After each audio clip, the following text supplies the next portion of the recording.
Hello students, welcome you all once again, and today our topic of discussion is real functions. Let's start.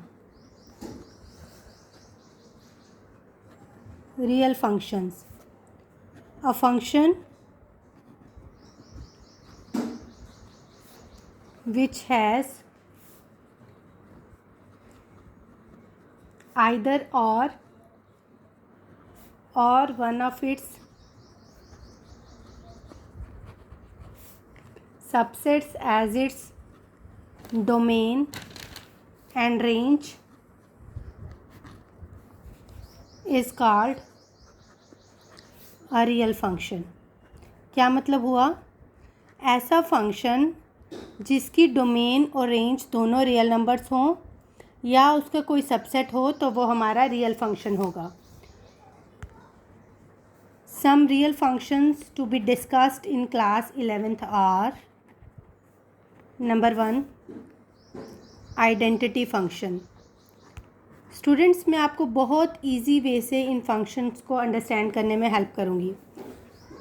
Late f from r to r be a function defined by f of x is equal to x for all x belongs to r. Identity, नाम से ही पता चल रहा है. Identity means identical. Identical मतलब इसका domain और range दोनों सेम होंगे. अब हम इसको ग्राफिकली भी देखेंगे. सपोज ये हमारी नंबर लाइन है, एक्स एक्सिस है, और ये हमारी वाई एक्सिस है. Y equal to F of X. जब हम एक्स की वैल्यू 1 लेते हैं तो वाई की वैल्यू भी 1 आ रही है. जब हम x की वैल्यू 2 ले रहे हैं तो y की वैल्यू भी 2 आ रही है. तो इसका जो ग्राफ है इस टाइप की एक स्ट्रेट लाइन बनेगी. तो इसका मतलब इसका डोमेन भी जो है वो r है, रियल नंबर्स, और रेंज भी इसकी r है. Okay. Number 2 is constant functions. Let f from r to r be a function defined by f of x is equal to c. c means constant. इसके भी नाम से ही पता चल रहा है कि ये कांस्टेंट फंक्शन का क्या मतलब होगा. अब इसका भी ग्राफ देखिए. ये है हमारी एक्स एक्सिस और ये है हमारी वाई एक्सिस. सपोज जब हम इसको कुछ वैल्यू देते हैं एक्स एक्सिस पे तो एक पर्टिकुलर टाइम पे ये जो है इसका हम कुछ कांस्टेंट रिप्रेजेंट करेंगे तो इसका ग्राफ जो है वो भी स्ट्रेट लाइन आएगी. तो इसका मतलब इसका डोमेन जो है वो r है और इसकी रेंज जो है वो कांस्टेंट, क्योंकि ये कांस्टेंट फंक्शन है. ठीक है. Now our third real function to explain is polynomial function. Polynomial function क्या होता है? Let f from r to r be a function defined by y equal to F of x is equal to a0 plus a1x plus a2x square plus so on plus an xn, where n belongs to n and a1 a2 so on an are real numbers belongs to r. तो ये जो हमारा function है इसका कोई definite graph नहीं होता क्योंकि बहुत सारे हमारे पॉलिनोमियल फंक्शन होते हैं. चलो मैं आपको एक एग्जांपल की हेल्प से बताती हूँ. सपोज़ हमारा एक पॉलिनोमियल फंक्शन है f of x is equal to X square. तो इसका ग्राफ कैसे होगा? ये है हमारी एक्स एक्सिस और ये है हमारी वाई एक्सिस.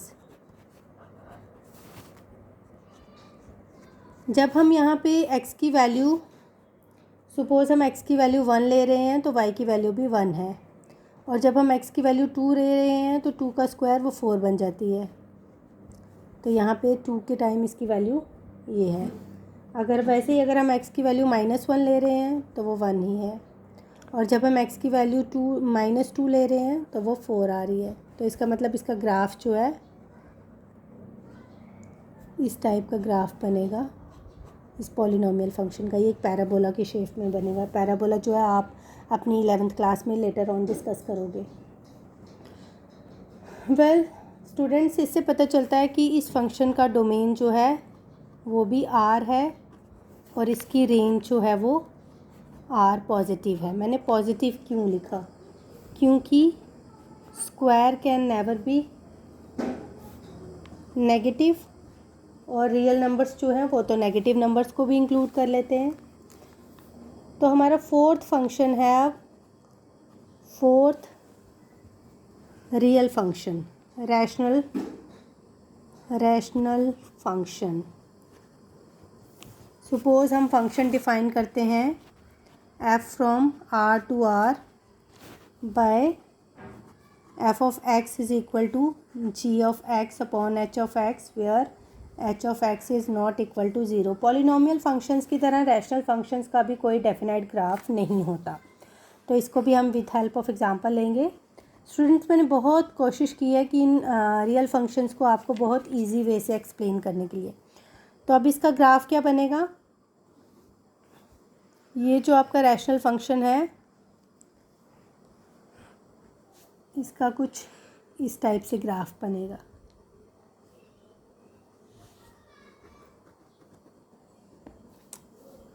क्योंकि जो 1/0 नॉट डिफाइंड है तो इसका डोमेन जो है r-0 और रेंज भी होगी r-0।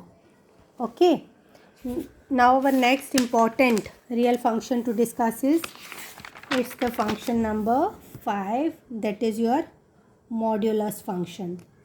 Modulus function, suppose f from r to r be a function defined by f of x is equal to mod x is equal to x when x is greater than equal to 0। as you all know कि modulus जो है हमेशा हमें positive value देता है। कोई भी अगर हमारा नंबर मॉड के अंदर है, नेगेटिव नंबर भी है, तो वो बाहर उसका हमेशा पॉजिटिव आंसर आता है। वो क्यों होता है? क्योंकि सपोज़ अगर हम 1 लेते हैं तो 1 is greater than equal to 0, वो तो पॉजिटिव आएगा। तो अगर हम -1 मॉड के अंदर लेते हैं तो एक माइनस जो है यहाँ से आता है जो कि उस वैल्यू को भी पॉजिटिव बना देता है। तो मॉड्यूलस फंक्शंस का हमारा ग्राफ कैसा दिखता है? ये अगर हमने यहाँ पे इसकी वैल्यू 1 ली है तो ये इसकी वैल्यू भी यहाँ पे -1 लेंगे, तो दैट मीन्स इसका भी जो है ग्राफ इस टाइप का आएगा। तो डोमेन जो है मॉड्यूलस फंक्शन का कैसा है? r, और ये हमेशा हमें पॉजिटिव वैल्यू देता है, तो इसकी रेंज भी है r पॉजिटिव। मैंने आपको अपनी पिछली वीडियो में बताया था कि डोमेन हो गया हमारा input values and range is our what we get, it's an output value. Now the next function to discuss is signum functions. Signum function, let f from r to r be a function defined by f of x is equal to 1 when x is greater than 0, 0 when x equal to 0 and -1 when x is less than 0। ये है हमारी signum function की definition. और इसका graph जो है, signum function का graph हमेशा ऐसा होता है 1, 0 और -1 के बीच में ही 1 है और ये -1 है, तो इसका मतलब डोमेन जो है इसका r है और इसकी रेंज जो है वो -1, 0 और 1 है। हमारी क्लास 11th में जो आपको रियल फंक्शन डिस्कस करना है उसमें लास्ट रियल फंक्शन है that is your greatest integer function. let f from r to r be a function given by f of x is equal to square bracket x। आपको पता है कि greatest integer function जो है ये हमेशा हमें इंटीजर वैल्यू ही देता है। इंटीजर वैल्यू ही देता है मतलब कि इसके अंदर कुछ भी अगर आपकी वैल्यू होगी, सपोज़ अगर आप f of 2.1 लिखते हो तो जो इसकी इंटीजर वैल्यू है वो हमेशा हमें 2 ही आएगी, as it always gives us integer value. तो इसका ग्राफ कैसा आपका बनेगा?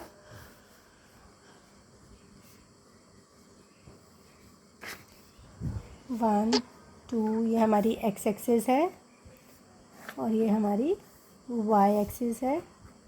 तो इसका ग्राफ कैसा बनेगा? सपोज़ जब हम 2.1 लेते हैं तो इसकी वैल्यू जो है 1 और 2 के बीच में लाई कर रही। जब हम सपोज़ अगर हम इसकी वैल्यू लेते हैं कुछ 1.1 तो वो 1 और 2 के बीच में लाई करेगी। ऐसे इसका ग्राफ जो है वो चलता जाएगा। इसका इस टाइप का ग्राफ होगा।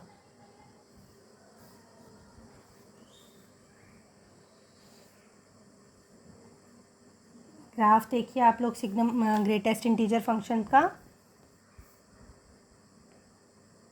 ये हमारा किसका ग्राफ चल रहा है, ग्रेटेस्ट इंटीजर फंक्शंस का। इस टाइप का ग्राफ इसका बनेगा। अब आई इसकी डोमेन और रेंज की बारी। ग्रेटेस्ट इंटीजर फंक्शन के भी डोमेन और ऑलवेज रियल नंबर्स, और रेंज क्योंकि ये हमेशा हमें इंटीजर वैल्यूज़ देता है। अगर हम 5.4 लेते हैं तो हमें वैल्यू 5 मिलती है, तो इसलिए इसकी रेंज हमेशा इंटीजर्स होगी। Okay, now our more real functions are exponential function and logarithmic function, जो कि हमें हमारे 12th क्लास में डिस्कस करने हैं। Now students, that's all for real functions.